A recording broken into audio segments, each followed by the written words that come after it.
오늘 하나님의 말씀 사무엘상 14장 말씀 가지고 나누실 때 한 분만으로 족합니다 라는 제목으로 함께 하도록 하겠습니다. 1986년 1월 28일 그날은 미국 역사의 아주 특별한 날이었습니다. 1월 22일 날로 원래 스페이스 셔틀 챌린저호가 발사가 되기로 예정이 돼 있었습니다. 근데 그것이 우주 왕복선 그 일정이 자꾸만 연기가 돼서 23일로 연기가 됐고 또 24일로 또 한 번 연기가 됐어요. 24일에는 또 기후가 안 좋아서 악천후 때문에 25일로 또 연기가 됐습니다. 근데 25일 날 막상 발사를 시도하려고 보니까 여기 플로리다의 케네디 센터의 기후가 좋지 않아서 또다시 27일로 연기가 되고 말았습니다. 그런데 27일 날에 발사를 하려고 보니까 본체에 또 이상이 발견이 돼서 또 하루 28일 날로 연기가 됐어요. 결국 그래서 28일에 이제 결정적인 발사를 하게 되었던 것입니다. 그날 아침에 전 세계 모든 사람들이 TV 앞에 앉아서 그 발사 장면을 이제 TV를 통해서 보게 되었던 것이죠. 스페이스 셔틀 챌린저는 아주 특별한 임무를 띠고 있었습니다. 그 중에는 학교 선생님이 한 분 또 여선생님이 타고 계셨어요. 그 여선생님은 달에 가서 이제 원거리로 달에서 이 지구상에 있는 학생들에게 원거리 티칭이 가능한지 그것을 실험할 목적으로 우주 왕복선에 타게 됐던 거고요. 거기는 또 색스폰 연주자 2명이 또 타고 있었습니다. 그래서 이 사람들은 달에 가서 색스폰이 과연 연주가 되는가, 거기서 나오는 음량하고 이 지구상에서 나오는 음량이 어떤 차이가 있는가, 이것을 또 실험을 하기 위해서 타고 가게 됐던 것이죠. 드디어 28일 오전 11시 39분에 하늘을 가르는 그 폭음 소리를 내면서 이 스페이스 챌린저호가 이제 올라갔습니다. TV를 보는 전 세계의 사람들이 일어나서 그 순간 와 하고 박수를 쳤어요. 그러나 불과 76초 하늘로 치솟아 오르던 스페이스 셔틀 챌린저호가 굉장한 폭발음과 함께 공중에서 화염에 쌓여서 폭파되고 말았습니다. 하늘에는 검은 연기만 날렸어요. 타고 있던 7명의 항공 우주인들의 그 육신이 그 파편이 되어서 온 하늘에 뿌려지고 말았던 것입니다. 그 폭발 장면을 사랑하는 아내가 TV로 지켜보고 있었고, 사랑하는 남편이 지켜보고 있었고, 사랑하는 선생님을 그 우주 왕복선에 태워 보냈던 그 학생들, 제자들이 모두가 지켜보고 있었습니다. 그날은 마침 레이건 대통령이 1986년 연두 교서 연설을 하기로 예정됐던 날이에요. 그런데 연두 교서는 미루어지고 레이건 대통령이 이제 TV 앞에 나타나서 위로의 말씀을 유가족들에게 전하는 것입니다. 그러면서 그가 한 말이 우리는 이 일을 통해서 우주 개발에 계속해서 착수할 것이다. 잠깐 우리가 실수한 부분이 어디인지를 파악을 하고, 그러나 우리는 멈추지 않고 계속해서 이 일에 투자를 하고, 오늘 이 우주 공간에 이렇게 생명을 주신 이분들의 그 정신을 기르기 위해서라도 희생을 기억하면서 우리는 꼭 이 우주 개발에 성공을 해야만 할 것이다 라고 말했습니다.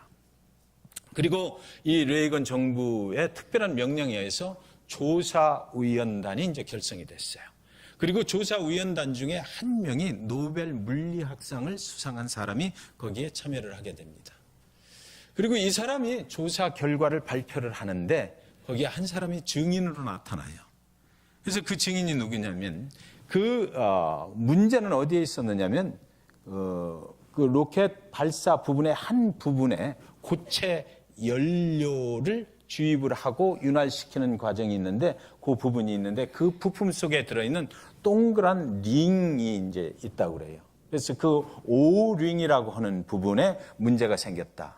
그래서 그것이 새는 바람에 이것이 밖으로 불길이 시작돼서 안에까지 결국 폭발하고 말았다. 이런 결론이 났는데 그 증인으로 나타난 사람이 누구냐면 그 오링을 만든 사람이었어요. 그래서 이 증인이 나타나서 뭐라고 그러냐면 이것이 연기되다 보니까 굉장한 긴박감이 거기에 있었다. 국가의 거대한 일을 치르는데 수억 밀리언 달러가 들어간 그 발사가 자꾸 연기되니까 모든 사람들이 압박감을 가지고 있었을 때에 자기가 발견한 것이 하나 있는데 자기가 만든 그 오링은 기후가 떨어지면 오늘 아침처럼 이렇게 기온이 갑자기 차가워지면은 작동을 제대로 하지 않는다라는 것을 내가 발견을 했고, 그리고 나서 27일 날 그 하루 연기가 될 때 또다시 자기는 발사를 더 연기를 해야 된다. 오링에 문제가 생길 수 있으니까 기후가 이렇게 추우면 절대로 발사해서는 안 된다라고 몇 번인가 요구를 했는데도 불구하고 오링을 만든 자신의 의견을 휴스턴에 있는 나사 본부에서 무시를 하고 발사를 하라는 명령을 내렸던 것이다 라고 이 증인이 말했어요. 여러분, 사고의 근본 원인은 그 오링을 만든 사람의 의견을 무시했기 때문에 일어났다라는 것이었죠. 오링에 대해서 가장 잘 알고 있는 사람은 그 오링을 만든 사람이거든요. 사랑하는 여러분, 저와 여러분을 가장 잘 알고 있는 사람은 누구일까요? 저와 여러분을 가장 잘 알고 있는 사람은 바로 우리를 만드신 하나님이시에요. 저와 여러분이 만약에 인생을 살면서 우리를 만드셔서 우리를 가장 잘 알고 계신 그분의 말씀을 무시하고 산다면 우리도 역시 커다란 실패를 경험해야만 할 것입니다. 13장 5절에 보면 블레셋 사람들이 이스라엘과 싸우려고 모였는데 병거가 3만이요 마병이 6천 명이요 백성은 해변의 모래같이 많더라. 그들이 올라와 벤 아웬 동쪽 믹마스에 진침해. 이스라엘 백성들이 살아가는 길에 커다란 장애물이 생겼다. 그래서 이때는 바로 어떤 때라고 말하는 것입니까? 성경은 이때가 바로 이스라엘 백성들을 만든 사람이 누구인가를 쳐다볼 때다라는 거죠. 그들을 만든 분이 이 문제를 해결해 주시는 방법을 알고 계신 거거든요.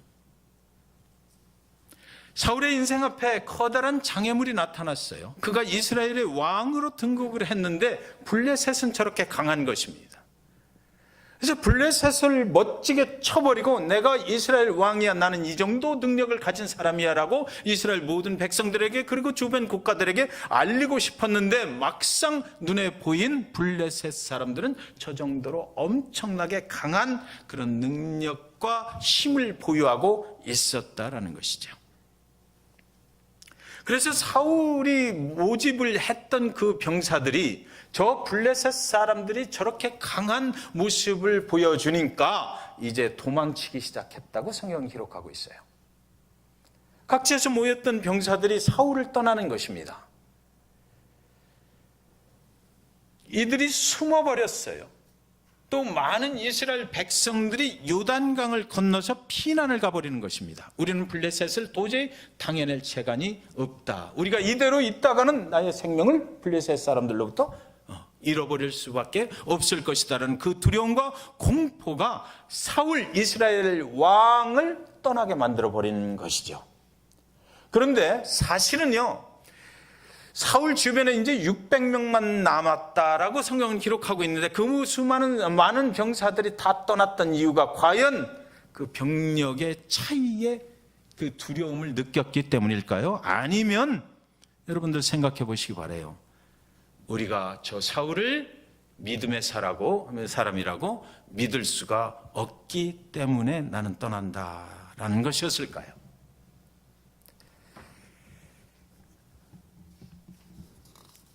(14장 1절에) 하루는 사울의 아들 요나단이 자기의 무기를 든 소년에게 이르되 우리가 건너편 블레셋 사람들의 부대로 건너가자 하고 그의 아버지에게는 아뢰지 아니하였더라.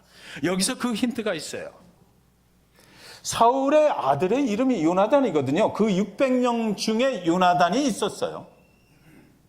그런데 아버지가 거기 있는 거거든요. 지금 그 600명 중에 아버지가 있고 그 아들도 거기 있는데 이 사울의 아들 요나단이 저 블레셋에게 내가 나아가는데 자기하고 같이 할 수 있는 청년 하나에게 말을 해서 우리가 건너편 블레셋 사람들의 부대로 건너가자 하는데 그때 사울 왕 자기의 친아버지에게 아뢰지 아니하였더라. 이게 무슨 말입니까? 아버지를 믿을 수가 없다라는 거죠.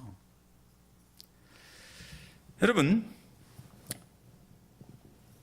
아버지에게 내가 만약에 지금 나는 하나님의 이름을 걸고 저 블레셋을 치러 갑니다.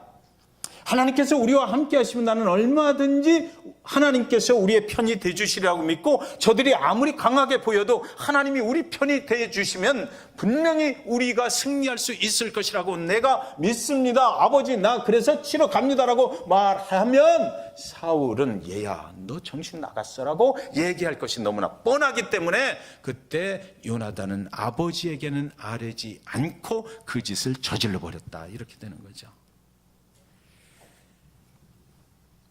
여러분, 가장 가까이에서 사울을 지켜본 사람이 이 요나단 아니겠어요? 자기 아버지에 대해서 너무나 잘 알고 있어요. 언뜻 보기에는 사울은 하나님을 잘 믿는 것 같아 보여요. 아버지는 모든 예배에 참여해요. 주일날이 되면 교회에도 가요. 아버지는 기도도 유창하게 잘해요. 아버지는 구역 모임에도 나가고 아버지는 중보 기도 팀에도 나가서 기도해요. 아버지는 성경도 보고 그러나 아버지는 종종 교회에서 싸워요. 종종 교회의 다른 성도들과 상처를 주고받아요. 요나단이 지켜본 내 아버지는 하나님을 정말 믿는 사람 같아 보이지 않았다라는 것이에요. 아버지는 결정적인 순간에 하나님을 대적하는 쪽에 서버리더라는 거죠.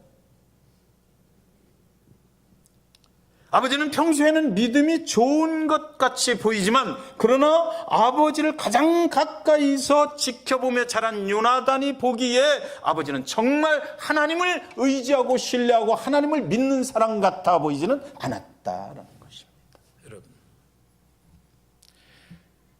요나단은 아버지를 따르던 병사들이 다 흩어져서 아버지를 떠나고 있는 이 상황이 정말 이해가 됐던 거예요.